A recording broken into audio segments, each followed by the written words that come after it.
जय हिंद बच्चों। चलो हम आज की पढ़ाई शुरू करें। आज हम सॉल्व करेंगे physics numerical and this is going to be our second lecture. तो फर्स्ट लेक्चर में देखो हमने 4 क्वेश्चंस को सॉल्व किया था और क्वेश्चन किस पे बेस्ड थे? Motion, force and laws of motion. हमने लास्ट टाइम देखो काइनेमेटिकल इक्वेशंस भी देखे थे, v equals to U plus A T, V square equals to U square plus 2as, s equals to U T plus half A T square. उसी के base पर अब आगे हम कुछ क्वेश्चन देखते हैं।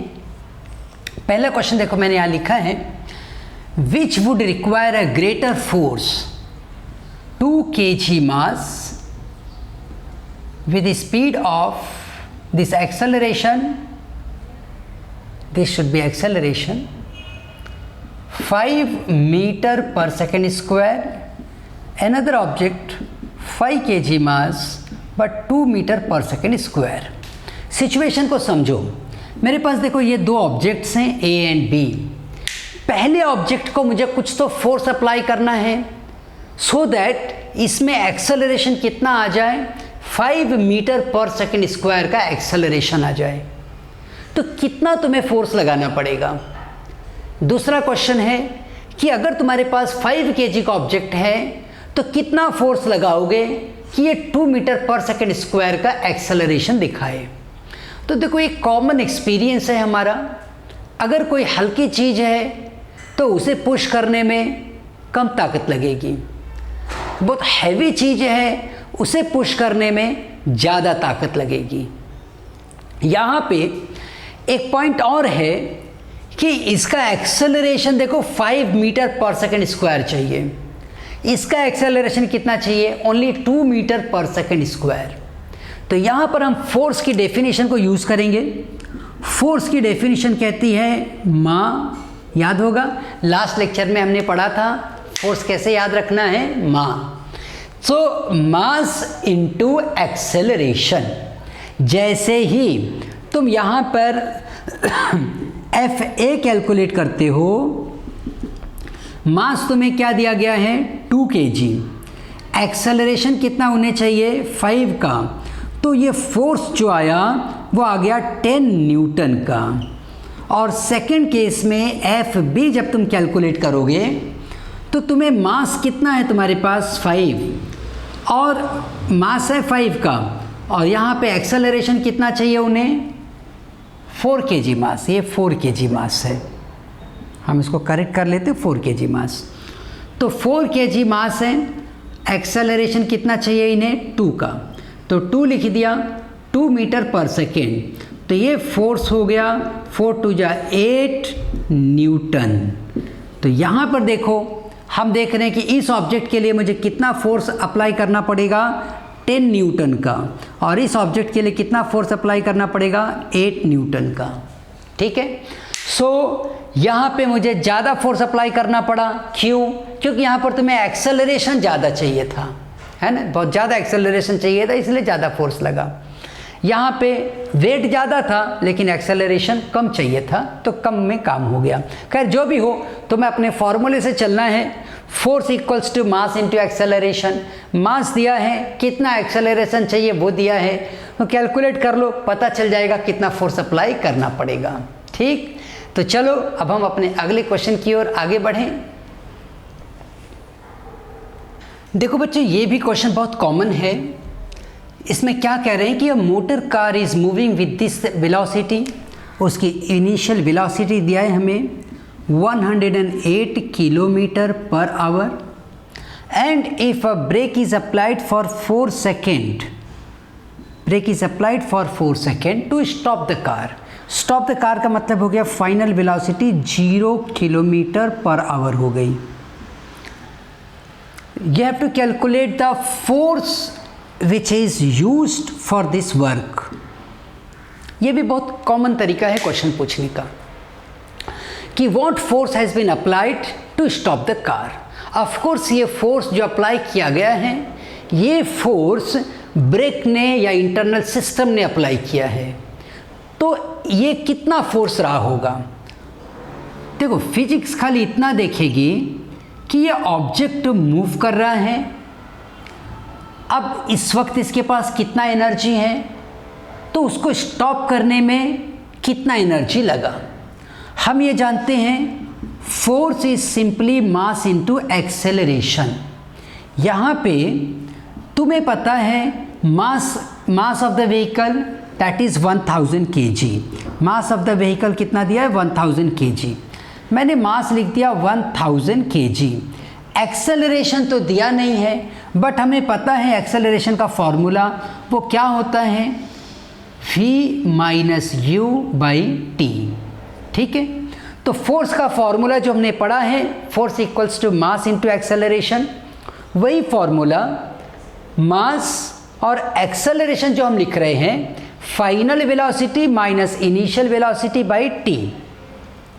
अब जब मैं इसकी वैल्यूज पुट कर दूंगा, मेरे पास फाइनल वेलोसिटी है, इनिशियल वेलोसिटी है, टाइम है, तो मैं बहुत आराम से उस फोर्स को कैलकुलेट कर लूँगा। और यही वो फोर्स है जो जब तुम अप्लाई करोगे तो ये कार रुक जाएगी। अब यहाँ पे एक बात पे ध्यान देना, हम लोग अपने पूरे कैलकुलेशन में जो सिस्टम यूज़ करते हैं वो ऐसा ही सिस्टम होता है। मतलब डिस्टेंस के लिए तुम क्या यूज़ करते हो, डिस्टेंस को तुम मीटर में एक्सप्रेस करते हो, टाइम को तुम किस में एक्सप्रेस करते हो, सेकंड में एक्सप्रेस करते हो। ठीक है, और वेट को तुम किस में एक्सप्रेस करते हो, केजी में एक्सप्रेस करते हो। ये ऐसा ही सिस्टम है जिसमें हम वर्क करते हैं। तो ये किलोमीटर पर आवर को तुम्हें मीटर पर सेकंड में कन्वर्ट करना है। तो कैसे हम कन्वर्ट करेंगे वो देखो। अगर मुझे दिया है 108 किलोमीटर पर आवर, तो इसमें जब तुम 5/18 दैट इज 18 से मल्टीप्लाई कर दोगे तो ये क्या बन जाएगा, मीटर पर सेकेंड। ये कन्वर्जन फैक्टर याद रखो कि हम क्या करते हैं कि किलोमीटर पर आवर दिया है तो उसको 5/18 से मल्टीप्लाई कर दोगे तो क्या बन जाएगा, मीटर पर सेकेंड। क्वेश्चन आता है कि सर 5/18 ही क्यों, दूसरा नंबर क्यों नहीं? तो देखो, किलोमीटर पर आवर का मतलब है, किलो का मतलब होता है 1000 मीटर, आवर का मतलब होता है 60 × 60, that is in 1 hour there are 3600 seconds, that is 60 × 60 seconds. जब तुम इसे सिंप्लीफाई करोगे, दोनों जीरोस कैंसिल कर लेते हो, 2 × 5 = 10, 2 × 3 = 18, 2 × 3 = 6, अब ये हो गया 5/18 मीटर पर सेकेंड, क्योंकि ये सेकेंड था नीचे। तो इस तरह से हमें मिला 5/18 मीटर पर सेकेंड। अब हमेशा तुम्हें ये डिराइव करने की ज़रूरत नहीं है, तुम्हें याद है तो सीधे मल्टीप्लाई करके लिख सकते हो। तो इस बेसिस पे जब मैं कैलकुलेट कर रहा हूँ तो मुझे यहाँ पे जो u की वैल्यू मिल रही है वो क्या मिल रही है, देखो 18 से मैं मल्टीप्लाई करता हूँ, यहाँ पे डिवाइड जब करूँगा तो इट विल बी 18 × 6 = 108, 5 × 6 = 30 मीटर पर second.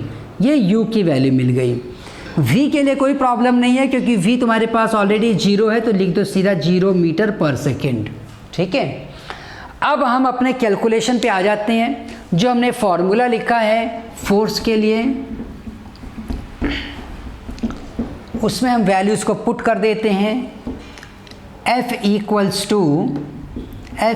to mass is how much, 1000 into final velocity 0, initial velocity 30 by time 4.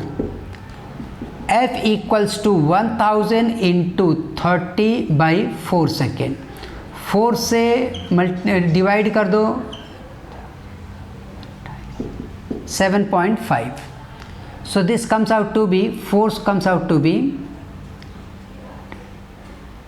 7500 Newton. और ये वैल्यू देखो माइनस में रहेगी। क्यों माइनस में रहेगी? बिकॉज 0 - 30 करोगे तो माइनस हो जाएगा, तो मैं माइनस यहाँ लिख देता हूँ। अब ये माइनस मुझे क्या बता रहा है? माइनस बता रहा है कि ये जो फोर्स है ना वो रिटार्डिंग फोर्स है, मतलब व्हीकल को रोकने वाला फोर्स है। तो ये माइनस साइन बता रहा है कि तुमने इस व्हीकल को रोकने के लिए फोर्स लगाया। तो तुम्हारा फाइनल आंसर आया 7500 न्यूटन का तुम फोर्स लगाओगे तब जाके ये व्हीकल रुकेगी। So how much force should be applied to the vehicle?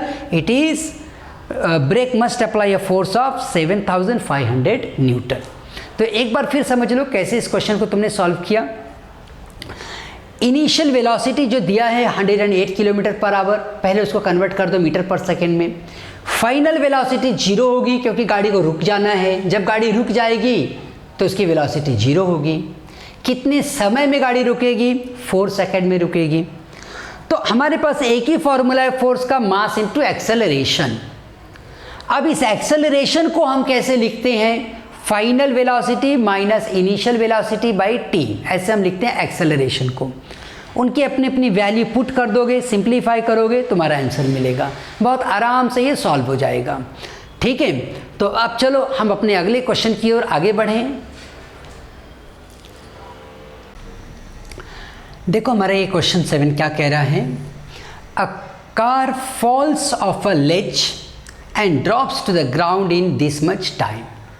लेज देखो कहते हैं ना, जैसे किनारे को कहते हैं। ठीक है, अगर जैसे कभी हमारे पहाड़ी इलाके में भी गाड़ी जा रही होती है तो पहाड़ रहेगा, उसकी तरफ बॉर्डर पे एक रास्ता बना रहता है ना, वो उसको बोलते हैं लेज। पहाड़ तो बहुत बड़ी चीज़ हो गई है। कभी कभार ऐसे जा रहे होते हैं, नीचे एक रोड थोड़ा सा ऊंचा होता है, दूसरा रोड थोड़ा सा नीचे होता है, तो ये किनारे पे जब गाड़ी चल रही है उसी को लेज कहते हैं। अब what is its speed on striking the ground, मतलब वो गाड़ी वहाँ से लेज से गिरी और उसने ग्राउंड को टच किया, तो कितने टाइम में टच किया? 0.5 सेकेंड्स में टच किया। एक्सेलरेशन ड्यू टू ग्रेविटी जो तुम्हें दे रहे हैं वो दे रहे हैं 10 मीटर पर second square. What is its speed on striking the ground? Of course initial velocity तो हम 0 मीटर पर सेकेंड लेंगे। कार यहाँ से है और नीचे गिरी ऐसे, तो गिर रही है जब गाड़ी, उस वक्त स्टार्ट किया 0 से, फिर नीचे गई, जब ग्राउंड को टच करेगी तो उसकी पर्टिकुलर स्पीड होगी, उस पर क्वेश्चन मार्क है। वो क्या वेलोसिटी रहेगी जब वो ग्राउंड को टच करेगी? What is it's average speed? उसका एवरेज स्पीड क्या है, बाकी सब हम निकाल लेंगे।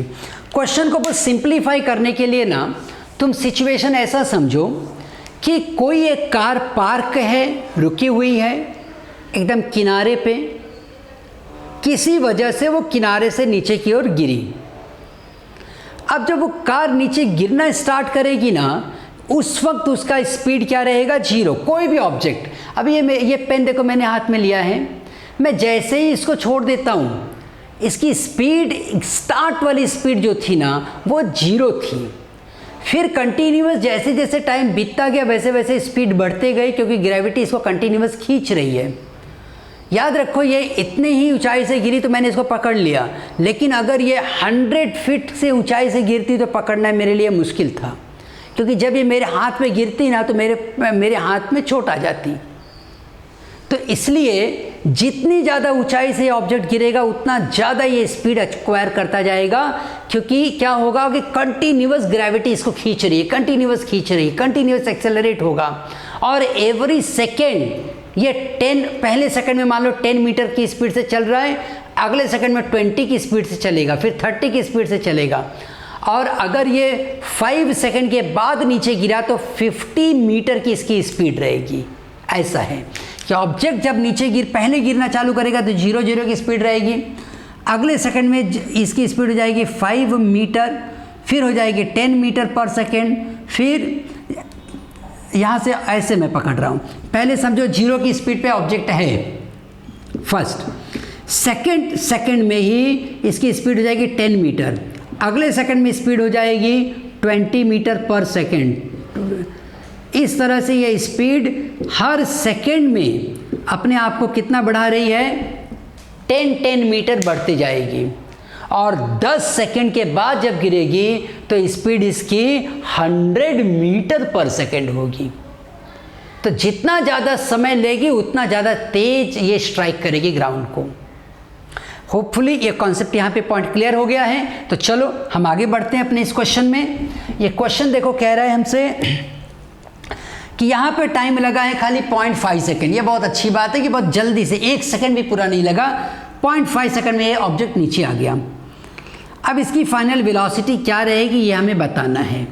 तो देखो हमारे पास काइनेमेटिकल इक्वेशन है जिसमें v equals to U plus A T का फॉर्मूला है। v equals to U plus A T, हमें v दिया है, v पूछ रहा है, क्वेश्चन मार्क पे आ गया। u हमें दिया है, हमने 0 से स्टार्ट किया ऐसा समझा। एक्सेलरेशन ड्यू टू ग्रेविटी, और ऑब्जेक्ट जो गिर रहा है वो ग्रेविटी के डायरेक्शन में गिर रहा है, याद रखना। ग्रेविटी नीचे खींच रही है, ऑब्जेक्ट भी नीचे आ रहा है। So this acceleration we have to take positive 10। कितना टाइम लगा? हाफ सेकेंड, 1/2 सेकेंड, क्योंकि 0.5 सेकेंड बोलो चाहे हाफ सेकेंड बोलो एक ही बात होती है। तो दिस इज 0.5 सेकेंड और 1/2 सेकेंड, एक ही बात। 2 से कट कर दिया, ये 5 आया। वेलोसिटी है 5 मीटर पर सेकेंड, 5 मीटर पर सेकेंड। मतलब वो व्हीकल ना जब एज से गिरेगी और तो ज़मीन को जब स्ट्राइक करेगी तो वो कितनी स्पीड में रहेगी? 5 मीटर पर सेकेंड। कोई बहुत ज़्यादा स्पीड नहीं रहेगी क्योंकि हाइट। अच्छा, अब यहाँ पे देखो क्वेश्चन क्या पूछ रहा है, what is it's average speed? इसकी एवरेज स्पीड क्या है? तो एवरेज स्पीड हमेशा देखो हम कैसे निकालते हैं। Average speed initial velocity plus final velocity by 2। Initial velocity थी 0, फाइनल वेलोसिटी थी 5/2, दैट इज 2.5 मीटर पर सेकेंड। ये हो गई एवरेज स्पीड, ठीक है ना। इस तरह से हमने क्या फाइंड आउट कर लिया? Average speed. अब क्वेश्चन थर्ड आ रहा है, how high is the ledge from the ground? मतलब जब ये ऑब्जेक्ट गिरा होगा तो इसने कितना डिस्टेंस कवर किया ये पूछ रहे हैं। तो डिस्टेंस का देखो हमारे पास बहुत इजी फॉर्मूला है, मैं यहाँ पे दिख रहा है तुम्हें? यस। तो हम यहाँ लिख लेते हैं v square equals to U square plus 2as। v square मतलब 5 the square, initial velocity is 0, 2 acceleration due to gravity कितना है? एक्सेलरेशन ड्यू टू ग्रेविटी वो है 10 इंटू एस। अभी ये 25 इक्वल्स टू 20s, तो s की वैल्यू हो गई 25/20, 5 5 जा 25, 5 4 जा, so s value comes out to be 5/4 which comes out to 1.25 metre. इसको सॉल्व करोगे तो कितना मिलेगा? 1.25 मीटर। तो मतलब ये ऑब्जेक्ट जो था ना ये कोई बहुत ज़्यादा ऊंचाई पे नहीं था, हार्डली 1 मीटर ऊंचा था, ठीक है ना। तो कार जब यहाँ से गिरी होगी तो ये व्हीकल जब यहाँ से गिरी, स्टार्टिंग था 0 मीटर पर सेकंड की स्पीड से, जब इसने ग्राउंड को टच किया तो 5 मीटर पर सेकंड की इसकी स्पीड थी, और ये हाइट कितनी थी? हार्डली 1 मीटर, 1.25 मीटर, ठीक है। इसीलिए तो 0.5 सेकंड में पहुँच भी गई नीचे, है ना। कितना टाइम लगा उसको? 0.5 सेकंड। अच्छा, अब यहाँ पे हमने इस 7th क्वेश्चन को सॉल्व किया और आगे दैट्स इट।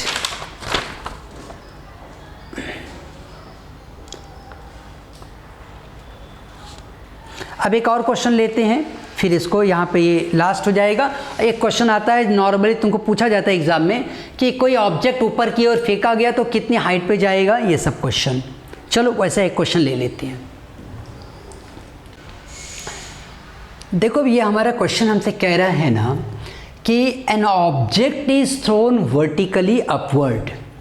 अब जैसे इस पेन का ही एग्जांपल हम लेते हैं, हम इस पेन को लेंगे ऐसे अपवर्ड फेंक देंगे, तो तुम अगर फ्रैक्शन ऑफ सेकंड के लिए देखो ना तो ये पेन जब ऊपर की ओर जाएगी तो एक फ्रैक्शन ऑफ सेकंड के लिए रुक जाएगी, उसके बाद वो नीचे आना स्टार्ट करेगी, वो ग्रेविटी की वजह से। तो जब हम ऑब्जेक्ट को ऊपर की ओर फेंकें तो यहाँ पे क्वेश्चन हमें बता रहा है कि the object has moved for 10 metre. कितनी ऊंचाई पे ऑब्जेक्ट गया? 10 मीटर। सो 10 मीटर की हाइट पे जब ये ऑब्जेक्ट गया तो हम इसको कैसे सॉल्व करेंगे? यहाँ पे जो डिस्टेंस हमें दिया गया है s, दैट इज 10 मीटर, इतनी ऊंचाई तक ऑब्जेक्ट गया। ऑफ कोर्स उसकी इनिशियल वेलोसिटी हमें नहीं पता है, बट फाइनल वेलोसिटी क्या हो जाएगी? 0 मीटर पर सेकेंड, है ना। जैसे मैंने तुम्हें दिखाया, तुम खुद भी कोई ऑब्जेक्ट ऐसे उछाल के देखो ना, ध्यान से देखो तो ऑब्जेक्ट थोड़ी देर के लिए ना रुकता है, उसी को हम बोल रहे हैं 0 मीटर पर सेकेंड। अब 0 मीटर पर सेकेंड ये सब है, तो एस, यू और वी को रिलेट करने वाला हमारे पास एक ही इक्वेशन है। एक्सेलरेशन ड्यू टू ग्रेविटी जो है ना, हम उसको 10 मीटर पर सेकेंड स्क्वायर ले लेते हैं। एग्जाम में ना तुमको देंगे कि ग्रेविटी तुम इतना इतना लो। अब ये बात ध्यान रखो कि यहाँ पे जो हमारा ऑब्जेक्ट है जिसको हम लोग ऊपर की ओर फेंकेंगे, वो ग्रेविटी के अपोजिट में मूव कर रहा है। याद रखना, ये ग्रेविटी के अपोजिट में मूव कर रहा है ना, इसलिए जब फॉर्मूला पुट करोगे तो उसमें g की वैल्यू माइनस में ले लेना। यहाँ पे बता दो, अगर यहाँ पे लिख दो minus object is moving against gravity, यहाँ पे जरूर लिखो इस बात को कि मैं किस वजह से इसे माइनस में ले रहा हूँ। अब हम आगे बढ़ेंगे, अगला हमारा पॉइंट जो आएगा एस यू वी जी। अब फॉर्मूला देखो बहुत सिंपल सा है, V square equals to U square plus 2as, यही फॉर्मूला है हमारा, V square equals to U square plus 2as। तो वी स्क्वायर मतलब final velocity, initial velocity, U square रहने दो, 2 एक्सेलरेशन, जी बोलो या एक्सेलरेशन बोलो। अब ये क्या है? -10। याद रखना, यहाँ पे बच्चे बहुत बार गलती करते हैं, मार्क्स कट जाता है, नहीं चाहते हुए भी टीचर को काटना पड़ता है, क्योंकि एक्सेलरेशन यहाँ पे तुम्हें ध्यान देना है कि बॉडी ग्रेविटी के अगेंस्ट जा रही है या अलोंग में जा रही है। तो उस हिसाब से यहाँ पर हमें लिखना है एस, ये जो था कितने हाइट तक ऑब्जेक्ट गया था? 10 मीटर की हाइट तक गया था। फॉर्मूलेज जितने भी वैल्यूज दी गई हैं सब एसआई यूनिट में है, मीटर सेकेंड एंड केजी। याद रखो, मीटर सेकेंड एंड केजी यही होता है एसआई यूनिट, और सब जो भी कैलकुलेशन तुम करते हो उसको तुम एसआई यूनिट में यूज़ करते हो। अब वेलोसिटी इतना हो गया, u की वैल्यू तुम्हें पता करनी है, सॉल्व कर लेते हैं। चलो, यू स्क्वायर इक्वल्स टू -200, अब इस तरफ ले लो, u square equals to 200, u equals to √2 into 100, तो u वैल्यू हो जाएगी 10√2, 10√2 ये वैल्यू हो गई u की। ऐसे √2 की वैल्यू अगर एग्जाम में दिया है तुम्हें, इट इज़ 1.41421। अगर एग्जाम में तुम्हें दिया है तो यूज़ कर लो, नहीं तो फिर √2 में आंसर लिख दो। u इक्वल्स टू 10√2 मीटर पर सेकेंड, और अगर √2 की वैल्यू जनरली देते हैं 1.41, तो ये हो जाएगा u की वैल्यू हो जाएगी 10 इंटू 1.41, तो u की वैल्यू हो जाएगी 14.1 मीटर पर सेकेंड। ठीक है, मतलब जब उस ऑब्जेक्ट को फेंका गया था ना, तो उसकी स्पीड कितनी थी? 14 मीटर पर सेकेंड की स्पीड से वो जा रहा था, लेकिन जाते जाते वो ग्रेविटी के अगेंस्ट में जा रहा था। ग्रेविटी उसको अपोज करते गई, एक लेवल आया जब बैलेंस हो गया, मतलब अब उसके आगे ऑब्जेक्ट नहीं जा सकता था। उस फ्रैक्शन ऑफ सेकंड में उसकी वेलोसिटी क्या हो गई? 0। उसने कितना डिस्टेंस कवर किया? 10 मीटर का डिस्टेंस कवर किया। ठीक है, ये तो हमने कैलकुलेट कर लिया। दूसरा क्या पूछ रहे हैं? The time taken by the object to reach to that height, कितना टाइम लगा होगा? तो इसके लिए देखो यहाँ हम लिखेंगे ना, v equals to U plus 80। v मतलब फाइनल वेलोसिटी, फाइनल वेलोसिटी जो है यहाँ पे वो हो गई है 0। इनिशियल वेलोसिटी हमने अभी भी कैलकुलेट कर लिया है, मैं उसको क्या लेता हूँ 10√2 ले लूँ। चलो 14 लेते हैं, 14.1 है, मैं खाली 14 लेता हूँ approx figure, plus a acceleration due to gravity वो कितना है 10, टाइम हमें पता करना है। तो यहाँ से अच्छा ये एक्सेलरेशन माइनस में रहना चाहिए, है ना, एक्सेलरेशन क्या था? माइनस में था, तो भूलना नहीं है, उसे माइनस में लिखेंगे। अब -10t equals to -14, minus minus उड़ा दो, t equals to 14/10, so T comes out to be 1.4 second. तो हमारे कैलकुलेशन में, और अगर तुमने एग्जैक्ट लिया होता 14.1 तो 14.1 के हिसाब से तुम्हें कितना मिलता, यहाँ पे टाइम भी मिलता फिर 1.41 सेकेंड। ठीक है, तो इस तरह से बेटा हमने दोनों क्वेश्चन सॉल्व कर दिए, दोनों part of the question solve कर दिए कि कितना स्पीड रहेगा इनिशियल और कितने टाइम में ये ऑब्जेक्ट यहाँ तक पहुँचेगा। अगर मान लो एग्जाम में √2 की वैल्यू नहीं दिया है ना, तो तुम सीधा √2 ही लिख के आगे बढ़ो। जो भी तुम सॉल्व करोगे √2 में ही सॉल्व करोगे, फाइनल आंसर भी √2 में लिख देना। अच्छा, तो यहाँ पर हमने जो भी प्रॉब्लम था motion and laws of motion and force के बेस पे उसको सॉल्व किया है। बुक के भी सॉल्व एग्जाम्पल्स वगैरह हैं, अनसॉल्व हैं, उसकी भी प्रैक्टिस करो। ये जो भी क्वेश्चंस किए हैं इसको अंडरस्टैंड करो, तो इस टाइप का जो भी वेरिएशंस होगा उसको तुम कर पाओगे, क्योंकि फिजिक्स में हमें प्रॉब्लम की सिचुएशन को समझना पड़ता है। ठीक है, तो फिर हम मिलेंगे अपने अगले वीडियो में और हम आगे के कुछ न्यूमेरिकल सॉल्व करेंगे। तब तक खूब मेहनत से पढ़ते रहो। आओ हम एक साथ कहें, भारत माता की जय।